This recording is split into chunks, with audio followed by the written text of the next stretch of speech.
पंतप्रधान नरेंद्र मोदी यांच्या कार्यकालाची तपपूर्ती दणक्यात साजरी होत असताना पूर्वसंध्येस विरोधी पक्षीय इंडिया आघाडीची बैठक भरावी हा करून योगायोग.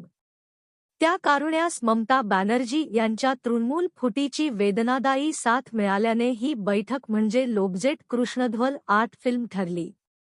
पश्चिम बंगालात ममता बॅनर्जी यांना आणि तमिळनाडूत के स्टालिन यांना सत्ता राखण्यात यश आले असते तर हे दोघेही या बैठकीत घोड्यावरून आले असते. तसे झाल्याने ममता बॅनर्जी यांना या बैठकीत टाचा घासत यावे लागले आणि स्टालिन हे काँग्रेसवर रुसलेले असल्याने दिल्लीत फिरकलेही नाहीत.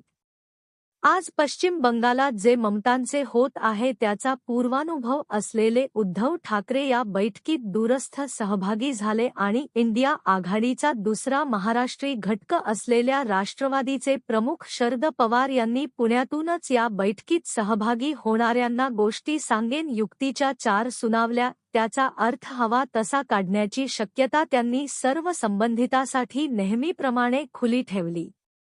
त्यांच्या कन्या सुप्रिया सुळे मात्र या बैठकीत प्रत्यक्ष सहभागी झाल्या.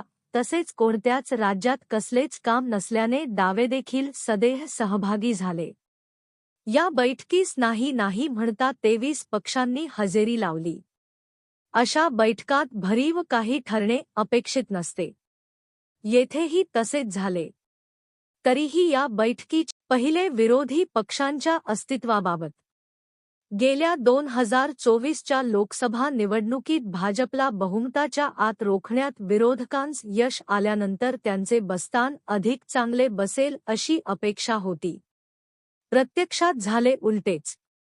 लोकसभा निवडणुकीत 400 पारचा अतिआत्मविश्वास दाखवणारा भाजप निकालातील चपराकीने भानावर आला आणि नंतरच्या सर्व विधानसभा निवडणुका जिंकता झाला. लोकसभा निवडणुकीत भाजपस रोखण्याच्या मर्यादित यशाने विरोधक हुरळून जात असताना मर्यादित अपयशाने भाजप खचला तर नाहीच, उलट अधिक जोमाने कामास लागला. हे विधानसभा पराभव इंडिया आघाडीसाठी इशारा होते. ते समजण्यात हे राज्यातील इंडिया सुभेदार सपशेल अपयशी ठरले. त्यामुळे त्यांचा पुरता मुखभंग होत गेला. महाराष्ट्र, तमिळनाडू वा पश्चिम बंगाल आदी राज्यात भाजप यशस्वी होणार नाही असेच विरोधक मानून चालले. गेल्या लोकसभा निवडणुकीत 400 पारचा दावा करताना भाजप स्वतःविषयी जितका भ्रमात राहिला तितकेच विरोधी पक्ष विविध विधानसभा निवडणुकात निवांत राहिले. महाराष्ट्रात निवडणुकांआधी मुख्यमंत्रीपदावरून जाहीर भांडणारे शिवसेना काँग्रेसचे बोलघेवडे ते पश्चिम बंगालात शहाणे समजणारे भदरलोकी बाबूमोशाय अशा सर्वांनाच भाजपने त्यांची जागा दाखवून दिली. 24 तास राजकारण करणारा, कष्ट घेणारा भाजप आणि निवडणुकांपुरते आपापल्या बिळातून बाहेर येणारे हे विरोधी नेते यांच्यातील संघर्षात कोण जिंकेल याचे उत्तर देण्यास राजकीय पांडित्याची गरज नाही. अशा तऱ्हेने लोकसभा निवडणुकांनंतर 2 वर्षात सगळ्या विरोधी नेत्यांची संस्थाने खालसा झाली आणि दुसरे कारण म्हणजे बौद्धिक चापल्य, शहाणपण हरवत चाललेला सत्ताधारी भाजप. हे वास्तव पाहिल्यास विरोधी पक्षीयांस एकत्र येण्यासाठी आता इतका चांगला मुहूर्त नाही. भाजप हा राजकीयदृष्ट्या आज अजेय भासत असेल, पण हे वास्तव निवडणुकीच्या राजकारणापुरतेच मर्यादित. एरवी आपल्या सत्तेची तपपूर्ती करणारा हा पक्ष आर्थिक, आंतरराष्ट्रीय इत्यादी आव्हानांस सामोरे जाण्यात कल्पनाशून्यता दाखवू लागला आहे. एखादी तरुणपणी व्यायाम केलेली व्यक्ती उत्तरायुष्यात शारीरिकदृष्ट्या ठणठणीत दिसावी पण बौद्धिक, मानसिक पातळीवर दुर्बल होत जावी तसे भाजपचे आजचे वास्तव. आज कोणत्याही आंतरराष्ट्रीय निर्णय प्रक्रियेत भारत नाही. गेल्या वर्षी काश्मीर हल्ल्यानंतर पाकिस्तानला जागतिक पातळीवर एकटे पाडण्याचा आपला प्रयत्न त्या देशाने अधिक चातुर्य दाखवून उलटवला. आज अमेरिकेस आपल्यापेक्षा पाकिस्तान अधिक जवळचा वाटतो. यामागे अध्यक्ष डोनाल्ड ट्रम्प यांचा लहरीपणा असेलही, पण आज पाकिस्तान आपला दुसरा प्रतिस्पर्धी चीनलाही जवळचा आहे. ताज्या युद्धात इराणला दुखावून आपण आपला एक समर्थक गमावलेला आहे. आर्थिक आघाडीवर रुपयाची लक्तरे दररोज समोर येत आहेत आणि बेरोजगारांची वाढती संख्या असहायता अनुभवते आहे.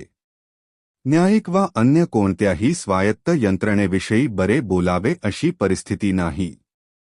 आणि नेमक्या अशा वेळी सत्ताधाऱ्यांस पर्याय नाही अशी स्थिती असेल तर हे वास्तव लोकशाहीसाठी पोषक नाही. अशा परिस्थितीत सत्ताधाऱ्यांस सळो की पळो करून सोडण्यासाठी तगडा विरोधी पक्ष हवा. तसे वाटून हे विरोधक इंडिया आघाडीच्या निमित्ताने एकत्र आले म्हणून ही घटना दखलपात्र. याचा अर्थ भाजप आता पराभवाच्या वाटेवर आहे असा अजिबात नाही. विवेकशक्ती पूर्णांशाने गमावलेल्यांखेरीज असे कोणी मानणार नाही.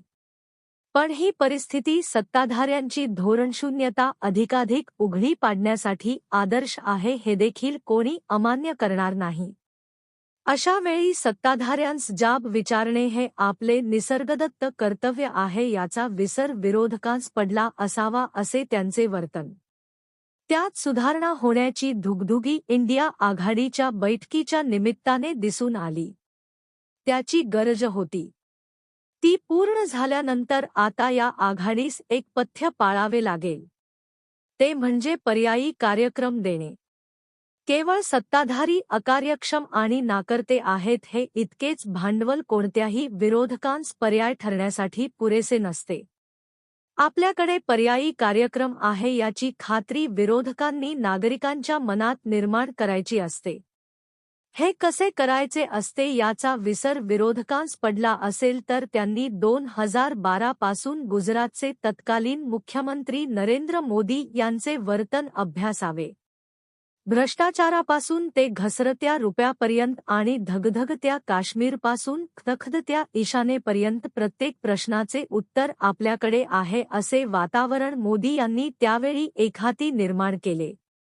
त्याही वेळी त्यांच्या पक्षाचे संपूर्ण सहकार्य त्यांस होते असे नाही. तरीही मोदी यांनी आपले घोडे दामटले. त्यावेळी त्यांनी जे जे दावे केले त्यातील एकही त्यांना पूर्ण करता आलेला नाही असे आता जरी अनेकांस वाटत असले तरी त्यावेळी त्यांच्याबाबत विश्वास निर्माण झाला हे नाकारता येणार नाही. स्वतःविषयी विश्वास निर्माण करण्यात मोदी यांना त्यावेळी आलेले यश जनतेच्या मनात काँग्रेसविषयी अविश्वास निर्माण होण्यास कारणीभूत ठरले. सबब यापुढे इंडिया आघाडीने विद्यमान सत्ताधारी कसे चुकत आहेत इतकेच सांगू नये. ते जनता जाणते आणि अनुभवते आहेच.